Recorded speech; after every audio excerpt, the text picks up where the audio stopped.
Hi, I'm here today to talk to you about the Death with Dignity Act.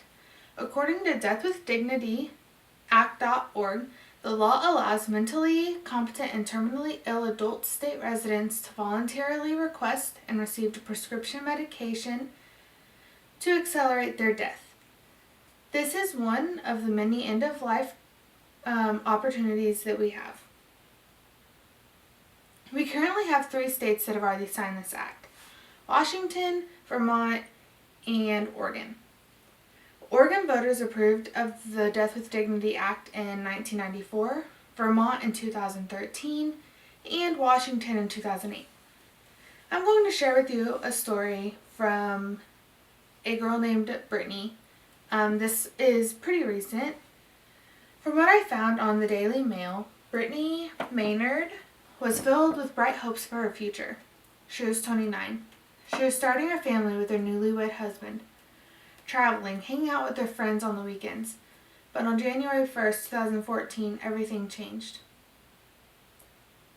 Doctors determined that the cause of her persistent headaches was from an aggressive, malignant tumor on her brain.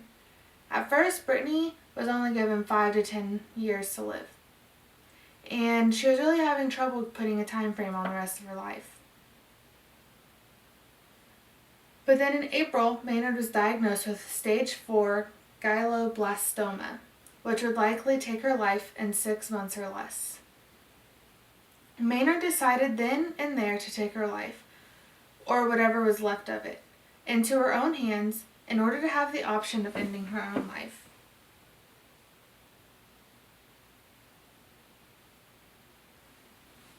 To ending her own life on her own terms. Maynard, her husband, Dan Diaz, and her parents moved from San Francisco to Portland, Oregon, which has the Death with Dignity Act legislation already put in place.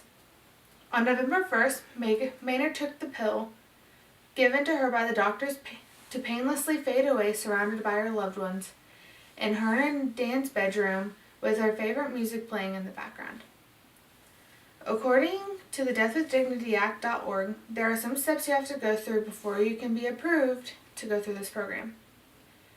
Terminally ill patients who wish to obtain a prescription under the Oregon, Washington, or Vermont law must be a resident of one of these 3 states. And they have to follow a long list of rules.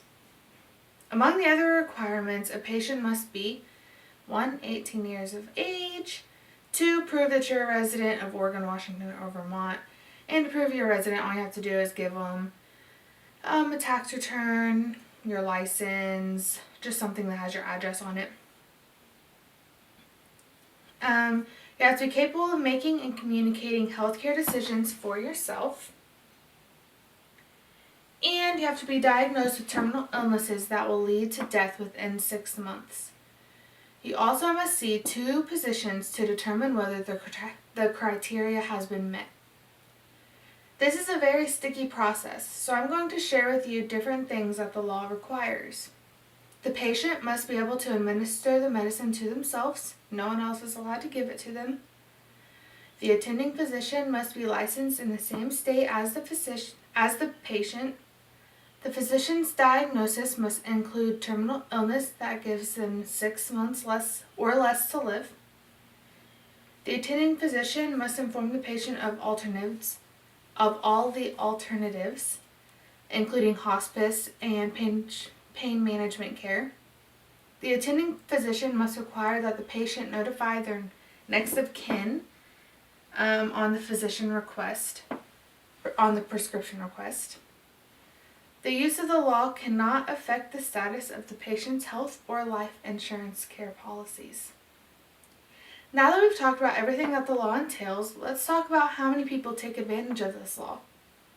According to OregonLive.com, there have been 752 people, 396 men, and 356 women to take advantage of this law in just Oregon alone since 1997.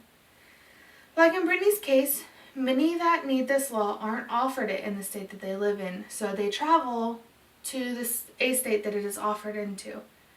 These states are more popular